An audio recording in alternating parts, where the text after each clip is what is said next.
E aí, você já ouviu essa sigla por aí? Cisnama. Parece um nome complicado, né? Mas olha, por trás dela está toda a engrenagem que cuida do meio ambiente no nosso país. E hoje a gente vai fazer o seguinte: vamos desmontar essa máquina, peça por peça, para entender como ela funciona de verdade. Começar a entender o Cisnama, a gente precisa olhar para a origem de tudo. E tá aqui, ó, no artigo 225 da nossa Constituição. E isso aqui não é só um texto de lei, não. É uma promessa. Uma promessa feita a cada brasileiro.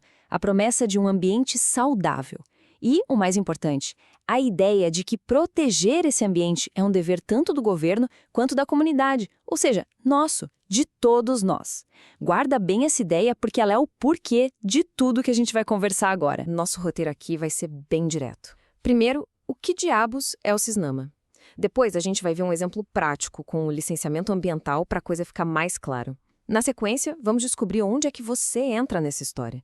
E, por fim, a gente amarra tudo falando dessa responsabilidade que é de todo mundo. Então, vamos lá para a primeira parte. Agora, a gente vai dar uma olhada na planta baixa, sabe? Que é o Cisnama. A palavra mais importante aqui é sistema. Não é um órgão só, um prédio lá em Brasília. Pensa mais como uma grande rede, uma teia que conecta o governo federal, os governos estaduais e até a prefeitura da sua cidade. Todos trabalhando juntos. E um detalhe legal, ele nasceu em 1981, antes da Constituição de 88. Isso já mostra que essa preocupação com o meio ambiente no Brasil não é de hoje. Lá no topo, no nível federal, a gente tem o que seria o cérebro da operação. Pensa assim. O Conselho de Governo é quem ajuda o presidente a definir o rumo, a dizer a direção é essa. O CONAMA, por sua vez, é quem desenha o mapa do caminho e as regras do jogo.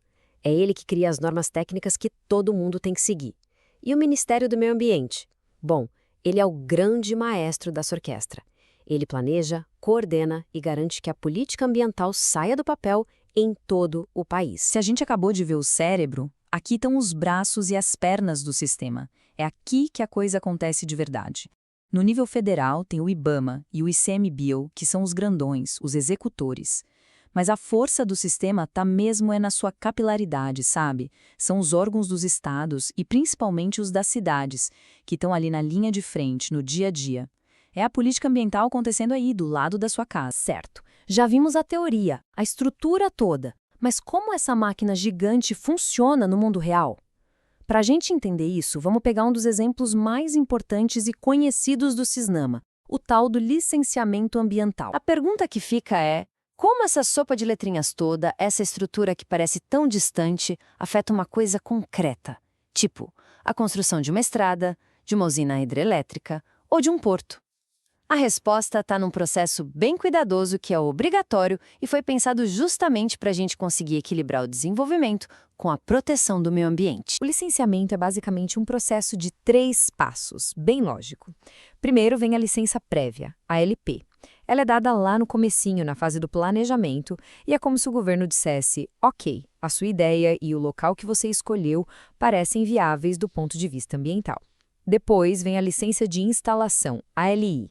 Essa sim dá a luz verde para começar a obra, para botar a mão na massa. E por último, vem a licença de operação, a LO.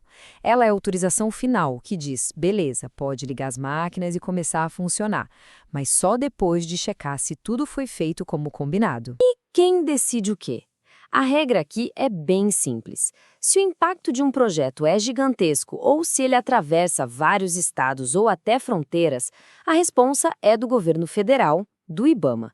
Pensa em obras de infraestrutura que conectam o país, tipo rodovias, ferrovias. Pensa em projetos de energia de grande escala, como as grandes hidroelétricas ou a exploração de petróleo em alto mar. E claro, se a atividade for acontecer em áreas supersensíveis, como terras indígenas ou parques nacionais. Até agora, a gente falou muito de governo, de leis, de empresas, mas o Cisnama não seria nada sem a sua peça mais importante, a sociedade. Então agora o papo é sobre onde você entra nisso tudo. E aqui está o pulo do gato. De um lado, é verdade, o Cisnama é essa estrutura toda do governo. Mas, do outro lado, a própria lei que criou o sistema já sacou que a política ambiental só funciona de verdade se todo mundo participar. Por isso, a lei não só permite, ela incentiva a participação da sociedade civil nas decisões. É uma rua de mão dupla. Tá, mas como eu participo? O sistema te dá as ferramentas. Os conselhos de meio ambiente, por exemplo, são mesas de debate onde a sua voz ou a de um representante da sua comunidade pode ser ouvida. As audiências públicas são a sua chance de ir lá e questionar cara a cara aquele projeto gigante que estão querendo fazer na sua região. E as consultas públicas são como um convite aberto para você dar o seu palpite sobre novas regras e leis ambientais. Não são portas fechadas, são canais criados para você participar. E agora a gente chega na nossa reta final. Depois de olhar a estrutura, a prática e o papel da sociedade, a mensagem que fica é bem clara e bem poderosa. E assim a gente fecha o círculo, voltando lá para aquela promessa da Constituição que a gente viu no começo. Proteger o meio ambiente não é uma tarefa só do governo. O CISNAMA dá estruturas, ferramentas, os caminhos.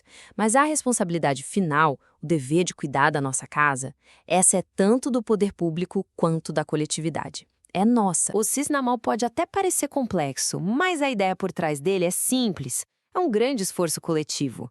E a gente termina com uma pergunta, mas que não é para mim, é para você. Agora que você conhece um pouco mais da estrutura, que sabe que existem jeitos de participar, a questão que fica é: qual vai ser o seu papel na proteção do nosso meio ambiente? Valeu!